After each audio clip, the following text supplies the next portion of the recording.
Welcome, my name's Dr. Warwick Bishop. I'm a cardiologist, I'm an author and a keynote speaker. I'm CEO of the Healthy Heart Network. I'm all about trying to help people live as well as possible for as long as possible. Heart disease is huge in Australia. Every 20 minutes someone suffers a heart attack. Most of these could probably have been avoided if only we knew what to do. This podcast is all about helping you understand blood pressure, weight, cholesterol for better health. If you enjoy this podcast, I would be honoured for a 5-star review. You can share it with your family and friends. It may well save someone you love. G'day, it's Warwick here and thank you for joining me. Look, today I would like to talk about aging with some strength. I'm 60, that's my disclosure, turned 60 a little while ago, and I'm pretty clear that I'm starting to lose muscle strength. And I know I'm not alone. So I'd like to talk about how we try and hold on to some of that strength, really to stay younger, sharper and stronger for longer.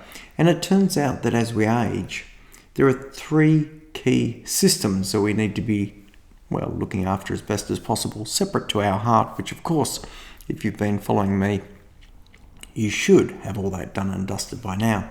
What we really need to be looking after is our brain, our bones, and really importantly, our muscles. And when we talk about putting in place an investment in your future, like many things that occur over time, the sooner you start, the better.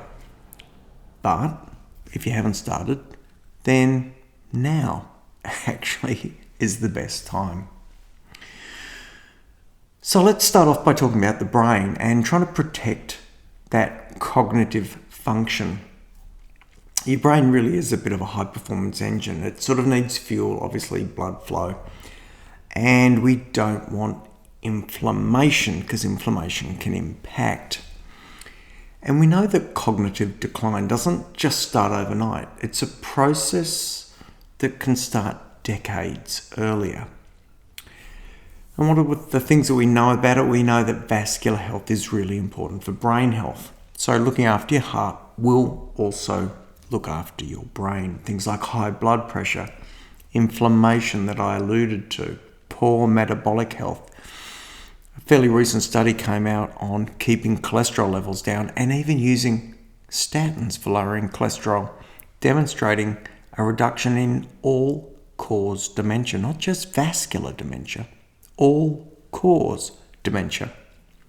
And that's really quite compelling.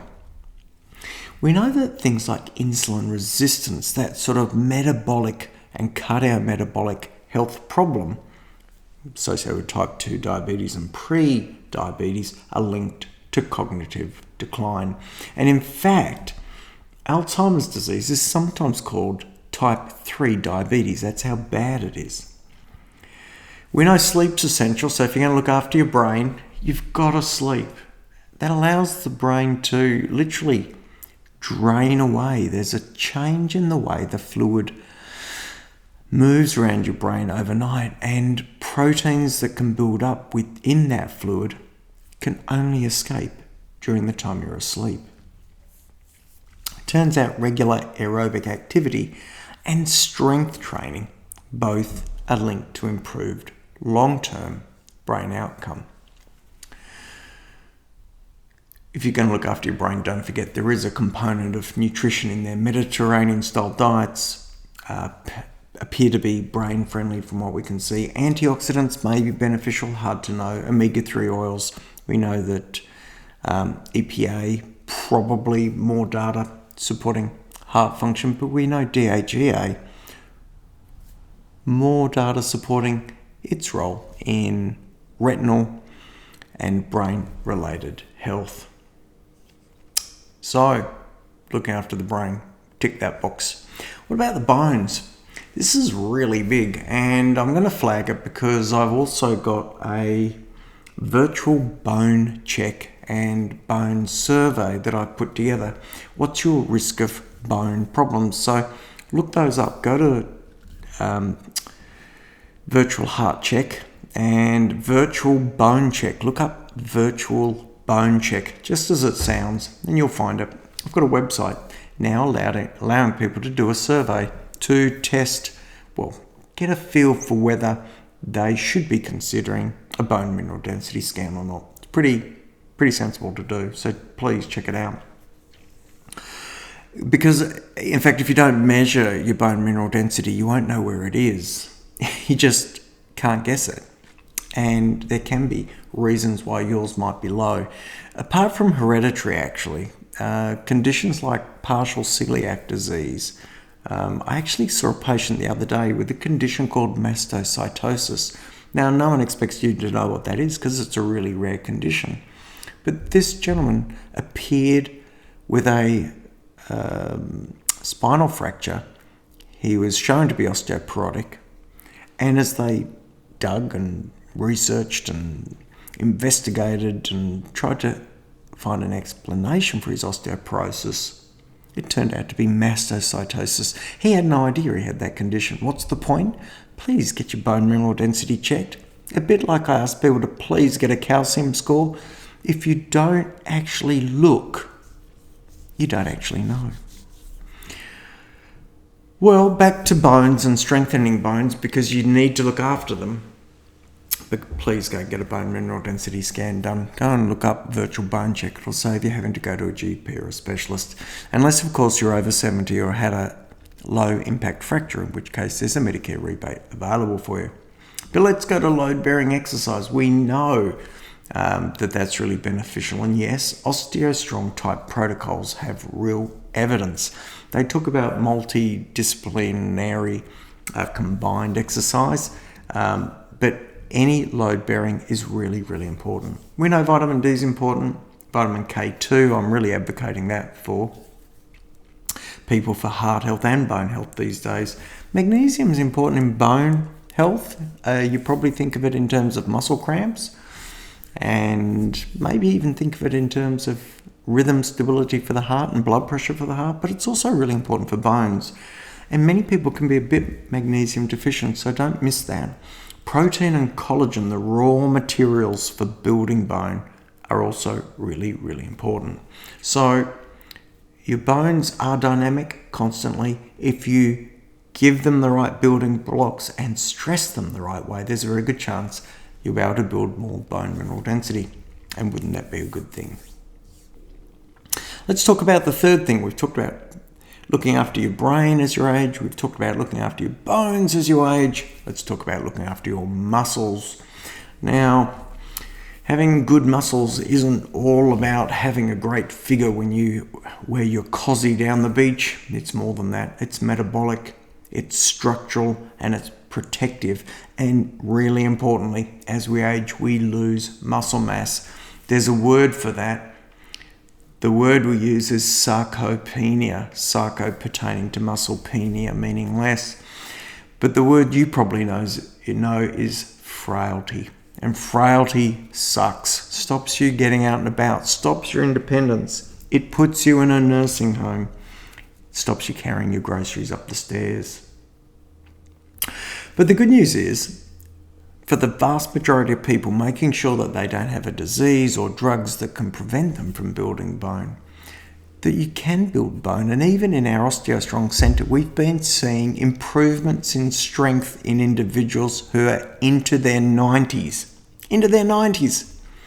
So don't give up on trying to get stronger. By improving muscle strength, you can improve By improving muscle strength, you can improve insulin sensitivity. You can support better posture and balance, and by that, you then reduce risk of falls. This is really important. Strength training increases mitochondrial health and therefore resilience, and will start to impact your metabolic rate and, in fact, improve your metabolic condition. You have better sugar control. What do you need on top of weight training? Well, of course, you need protein so that your body can build the muscle. And many individuals are not getting the 1.5+ grams of grams per kilogram of protein per day that they need. You've got to check that out. Actually, within the centre at OsteoStrong, we sell an amino acid powder by a local Australian company called Frontier. So Frontier amino acid powder, a really good way to get those important proteins in when we often don't get enough in during a day and in our regular diet. Creatine, a really well researched and affordable supplement, good for brain and muscle. I take it regularly. Strength training, a couple of sessions a week can make a huge difference. And remember, recovery and sleep. You always need that. So, as we are in the final stages of this particular podcast, summing it up, feed your brain with movement, nutrients and good sleep. Stress your bones with intelligent loading and make sure you've got the right building blocks available for your bones to take advantage. Also fuel and train your muscles, get them stronger and leaner. They will support you. And the more you look after them, the more they'll look after you. Well, I hope you found today's podcast informative, possibly even entertaining. If you've enjoyed it and you can think of someone who could benefit from it, please don't feel shy about sharing. If you'd like to leave a review, that'd be wonderful. If it's a nice review, if you've not got anything nice to say, then like my mother would say, keep it to yourself. I'm going to jump for now. I do wish you the very best. I do hope you live as well as possible, for as long as possible. Until next time, take care and bye for now. Hi, ever wondered what your risk of heart attack is? You should. It's the single biggest killer in the Western world. We're talking one death less than every 30 minutes in Australia, one death less than every 60 seconds in the United States, 9 million deaths globally per annum. Well, how do you check your risk? Well, you can go to www.virtualheartcheck.com.au. You'll find out about your risk and what can be done beyond that to be even more precise.